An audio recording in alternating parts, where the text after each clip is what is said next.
Student, आज का topic है आपका डेटा टाइप्स। डेटा टाइप्स हमने लास्ट ईयर भी किए थे, फिर दोबारा से कर रहे हैं रिवीजन के तौर पर। तो डेटा टाइप्स के लिए देखिए, सबसे पहले देखो इसके टाइप्स हैं। मैं एक टेबल बना रहा हूँ। आपका सबसे पहले आता है नंबर्स, फिर आपका स्ट्रिंग आता है, लिस्ट आता है, ट्यूपल्स आता है और डिक्शनरी आता है। इंटीजर में आपके नंबर में आपके जो डेटा टाइप्स हैं वो इंटीजर हैं, फ्लोट्स हैं, कॉम्प्लेक्स हैं और बुलियन हैं। इनके बारे में आप ऑलरेडी पढ़ चुके हो, फिर भी हम देखते हैं।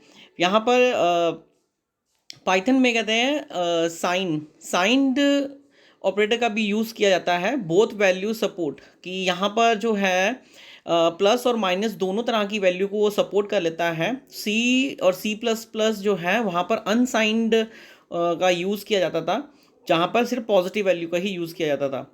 जैसे कि अब यहाँ पर देखिए, अगर आप a इज इक्वल टू 5 और b इज इक्वल टू 15 लिखते हैं तो ये एक्सेप्टेबल है। ठीक है, ये आपका इंटीजर डाटा टाइप है। और अगर आप a is equal to 55.2, b is equal to -22.8, तो ये आपका फ्लोटिंग टाइप है, ये भी एक्सेप्टेबल है। अगला आपका आता है कॉम्प्लेक्स। कॉम्प्लेक्स में अगर a प्लस बी वन, आप जर्नल जो आपका जर्नल मैथ आपने पढ़ी होगी उसमें बी आई का मतलब जो है वो इमेजिनरी होता है, लेकिन जो आप कंप्यूटर पढ़ते हो तो कंप्यूटर में हम a प्लस बी जे लिखते हैं। तो a is equal to 52 plus 81j। जो 52 है वो आपका रियल पार्ट है और जो 81 जो है वो आपका इमेजिनरी पार्ट है। फिर आपका आता है बुलन आता है। बुलन आप ऑलरेडी पता है कि बुलन में जब भी आप कोई वर्कआउट करते हो तो उसका आंसर ट्रू और फॉल्स में आता है। आइए कुछ एग्जांपल्स देख लेते हैं। सबसे पहले देखिए, अगर a इज इक्वल टू 2 लिखा गया है, आपको मालूम है कि बुलन ही एक ऐसा आपका डेटा टाइप है जहां पर जो t है इसका कैपिटल में आता है। ठीक है, अब देखिए जैसे a इज इक्वल टू 5 दे रखा है, b इज इक्वल टू 5.2 दे रखा है, c is equal to 5.4 plus 8.9j दे रखा है और d इज इक्वल टू 2 दे रखा है। अगर आप चाहते हो इनका डाटा टाइप पता करना कि हाँ भी ये इनके डाटा टाइप्स क्या क्या हैं, ये सही है या नहीं है, तो आप इस तरीके का यूज़ कर सकते हो। प्रिंट, ये जो आपका यहाँ पर दे रखा है हमने, सिंपल सा है, ये जो लाइन्स लिखी हुई हैं हमने, print A comma type, type का ई नहीं है सॉरी, यहाँ पर E, type A, B type B, C comma type C और डी कॉमा टाइप डी। ठीक है, तो इस तरीके से अगर आप लिखते हो तो एक ए आपकी वैल्यू है वो बताएगा इंटीजर है, 5.2 फ्लोट है, ये आपका कॉम्प्लेक्स है, और जो बुलन आपका लास्ट वाला ट्रू है वो आपका बुलन है। ठीक है, now come to the this side. अगर आप एडिशनल सम करना चाहते हैं, ठीक है, वो भी आप कर सकते हो। जैसे कि a प्लस बी जो है फ्लोटिंग, a प्लस बी जो है आपका, देखिए आप यहाँ पर देख रहे हो ना, 5 a आपका 5 है और b आपका 5.2 है। अगर आप इन दोनों को प्लस करते हैं तो ऑटोमेटिकली जो है आपका रिजल्ट जो है वो फ्लोटिंग में ही आ जाएगा। वो ऑटोमेटिकली क्या करेगा, 5 को फ्लोटिंग में चेंज कर देगा और आपका आंसर जो है वो 10.2 आंसर आएगा। आप इसी तरीके से a is equal to 5 plus 8j, b is equal to 3.2j, अगर आप इन एक वेरिएबल लिया आपने c is equal to a plus B, तो c को अगर आप प्रिंट करते हो तो आपका जो आंसर है वो जो रियल वैल्यूज़ हैं 5 और 3 वो प्लस हो जाएंगी, और इधर से 8 और 2 वो प्लस हो जाएंगी, तो आपका आंसर आएगा 8 प्लस 10.j। यहाँ पर देखिए मैंने लिखा हुआ है कुछ, we can add complex into integer and float also, कि हम अगर चाहते हैं तो हम इनकी जो रियल वैल्यूज़ जो हैं उसको हम कॉम्प्लेक्स वैल्यू को हम इंटीजर या फ्लोट के साथ जोड़ सकते हैं। In this case only real part will be added, कि ऐसी सिचुएशन में सिर्फ रियल पार्ट ही आपका एडिड होता है। जैसे कि आप देखिए, प्रिंट a प्लस सी लिखा हुआ है, तो आप देख सकते हैं a की वैल्यू हमारी 5 थी और प्लस 5.4 प्लस 8.9 ये आपका इमेजिनरी था। तो देखो 5 प्लस 5 4 वो आपका 8.4 आ गया आंसर। देखिए यहाँ पर है ना, ये c इज इक्वल टू 589.4, ये यही वैल्यू मैंने यहाँ पर पुट कर रखी है। तो 5 प्लस 5.4 को उसने प्लस कर दे तो 10.4 आ गया, और इमेजिनरी जो है आपका 8.9j वो एज इट इज़ ऐसे ही आएगा। ठीक है, इसके बाद ये देखिए नेक्स्ट है आपका कि a is equal to 5.8 plus 2.4j, ये आपका इमेजिनरी और रियल दोनों हैं। अगर आप प्रिंट निकालते हैं a, तो प्रिंट में वो क्या करेगा, बोथ वैल्यू प्रिंट आउट में दे देगा आपका 5.8 प्लस 2.4j दोनों दे देगा। लेकिन अगर आप ऐसा लिखते हैं कि a is equal to real और a is equal to imagine, अलग अलग लिखते हैं, तो वो सिर्फ उतने पार्ट का ही रिजल्ट निकाल के देगा। जैसे रियल में 5.8 आया है और इमेजिनरी में 2.4 का आंसर आया है। ठीक है, तो ये आपका ऐसा ही जिस वैल्यू को आप एक्टिव करना चाहते हो वो आप कर सकते हो। स्ट्रिंग का एक एग्जांपल है, string list tuple all we can say sequence. जो आपके स्ट्रिंग लिस्ट और ट्यूपल्स हैं ये आपके सीक्वेंसली यूज़ किए जाते हैं, सीक्वेंस यूज़ किया जाता है इनके लिए। और यहाँ पर देखिए सीक्वेंस होता है करेक्टर का। आपके जो सीक्वेंस है वो करेक्टर्स के हो सकते हैं, तो आप इसको हम स्ट्रिंग के लिए अप्लाई करते हैं। ठीक है, और आपका जो ऑर्डिनरी सीक्वेंस होते हैं वो लिस्ट और ट्यूपल के होते हैं। जैसे कि आपको यहाँ पर मैंने एग्जांपल दे रखी, p इज इक्वल टू 5,8,7,8, तो ये आपकी लिस्ट है। तो आप इस लिस्ट को इस तरीके से बना सकते हैं। और उसके नीचे एक और एग्जांपल दे रखी है 5, हेलो सिंगल कोट्स के अंदर ले रखा है 49.2 फ्लोटिंग। तो इंटीजर, करेक्टर और फ्लोटिंग आपके तीनों हमने लिस्ट के अंदर डाल रखे हैं। तो आपको मालूम ही है लिस्ट में जो है इनकी इंडेक्सिंग फॉर्म के थ्रू हम इनको पढ़ते हैं। तो देखो 0, 1, 2 ये इनकी इंडेक्सिंग है। ठीक है, और चेंजिंग, मॉडिफिकेशन और डिलीटिंग यहाँ पर आप दोनों कर सकते हो, चेंज कर सकते हो, मॉडिफाई कर सकते हो, डिलीट कर सकते हो। लिस्ट के अंदर ये सारी चीज़ें आप अप्लाई कर सकते हो। इसी तरीके से ट्यूपल है, ट्यूपल में नॉट चेंजिंग, ट्यूपल में आप चेंज नहीं कर सकते हो। और ट्यूपल की जो सीक्वेंस है वो t is equal to 5, hello, आप इसको अप्लाई ज़रूर कर सकते हो लेकिन नॉट चेंजेबल है। इसी तरीके से यहाँ पर देखिए ये स्ट्रिंग का दे रखा है, यहाँ पर a is equal to hello, H double quotes के अंदर हेलो 1 2 3 @ डबल क्वार्ट्स बंद कर दिया गया है। तो ये भी इंडेक्सिंग फॉर्म अप्लाई करती है। तो 0 हेलो आपको मालूम ही है, h जो है वो 0 हो जाएगा, e 1 हो जाएगा, l 2 हो जाएगा, 3, और इसी तरीके से सीक्वेंसली आगे चलता रहेगा। तो आपके सीक्वेंस यहाँ पर भी इंडेक्सिंग फॉर्म चलती है। फिर उसके बाद आपका आता है डिक्शनरी। डिक्शनरी जो है वो अनऑर्डर लिस्ट है। ठीक है, इस डिक्शनरी में दो पार्ट होते हैं, एक की और एक वैल्यू का होता है, यूनो वेरिएबल। एग्जाम्पल के तौर में हम देखते हैं d इज इक्वल टू, यहाँ पर आपकी कर्ली ब्रैकेट का यूज़ किया जाता है A1:52। तो 1 आपका की है और 52 आपकी वैल्यू है। और अगर आप चाहते हो तो आप हेलो और कॉलन वर्ल्ड ऐसा भी लिख सकते हो। तो हेलो आपका की होगा और वर्ल्ड आपका वैल्यू होगा। ये आपका सेकेंड एलिमेंट है, फर्स्ट एलिमेंट। और आप एक चीज़ देखिए, उसके बाद हमने कर्ली ब्रैकेट बंद कर दिए हैं। तो यहाँ पर एक नोट दे रखा है कि if you know about key then you can change the value. अगर आप की के बारे में जानते हो कि आपको किस की वैल्यू चेंज करनी है, यू कैन चेंज इट। तो आप यहाँ पर एक चीज़ देख सकते हो, देखिए जो प्रिंट की जो ये मैंने दे रखी हैं, ये जितना भी मैंने ए दे रखा है ऊपर मैंने डिक्लेयर कर रखा था A, P, T और D, ये सब मैंने डिक्लेयर कर रखा है। I just show you one more time.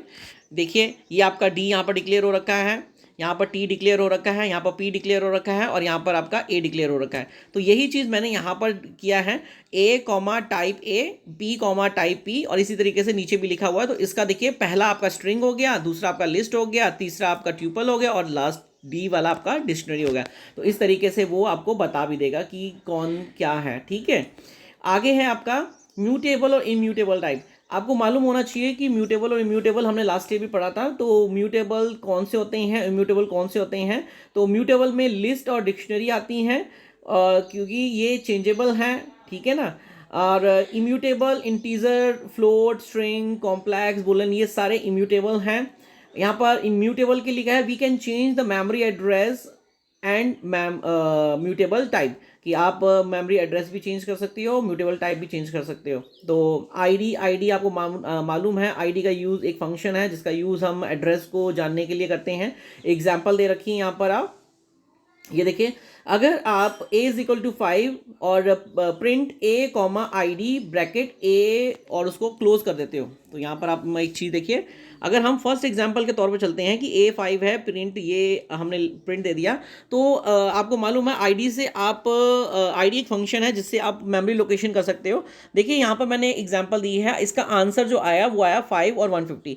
150 जो है वो एक एग्जांपल के तौर पर मैंने मेमोरी एड्रेस आपको लिखा है, क्योंकि कंप्यूटर में कुछ और भी हो सकता है और हर कंप्यूटर का अलग अलग मेमोरी एड्रेस हो सकता है।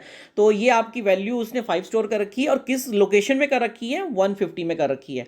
तो इसका आंसर क्या आया है, 5,150।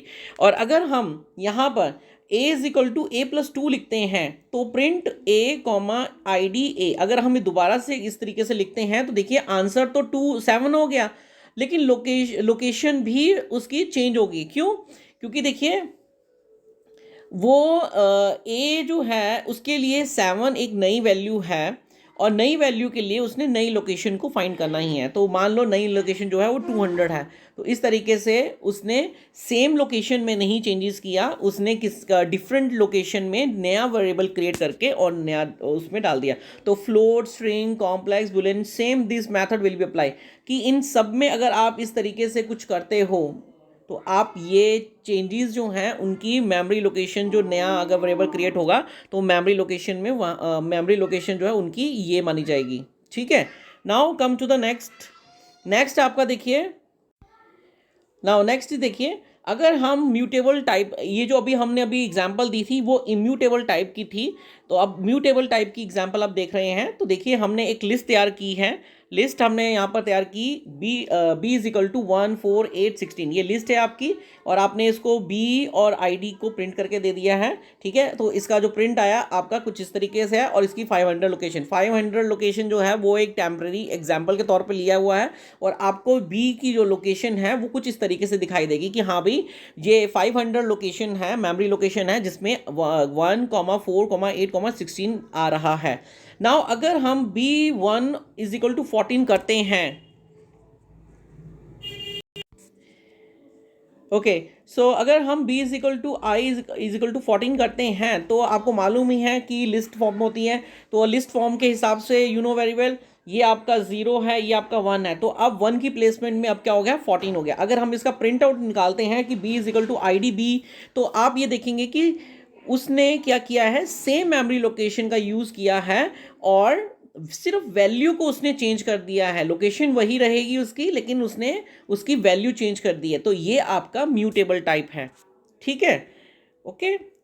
और उसके बाद आप आ जाइए, अब आता है आपका टाइप कास्टिंग दो तरह की होती हैं, एक इम्प्लीकेट होती है और एक एक्सप्लिकेट होती है।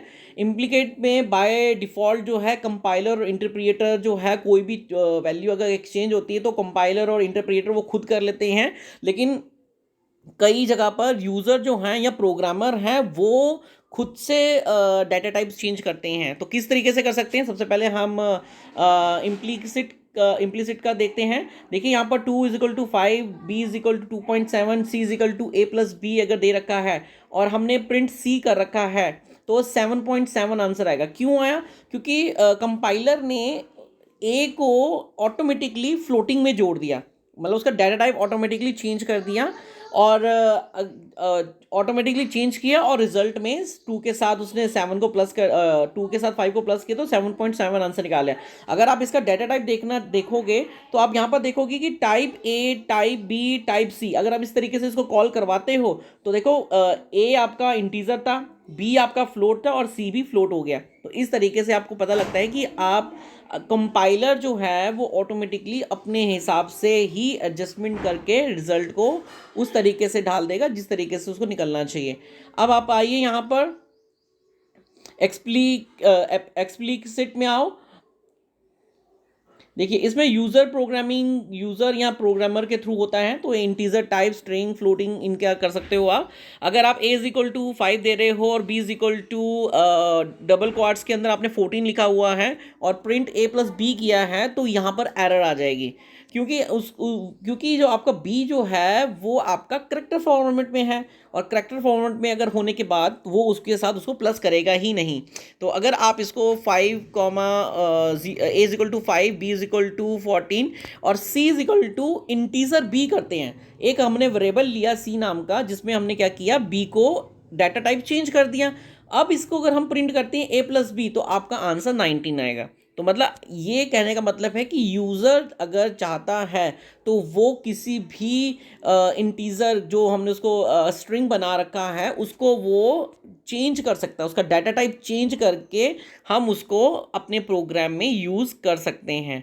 तो b इज इक्वल टू अगर हेलो है और p is equal to integer b, तो ये नहीं माना जाएगा क्योंकि हेलो एक स्ट्रिंग टाइप है, उसको हम कन्वर्ट नहीं कर सकते हैं।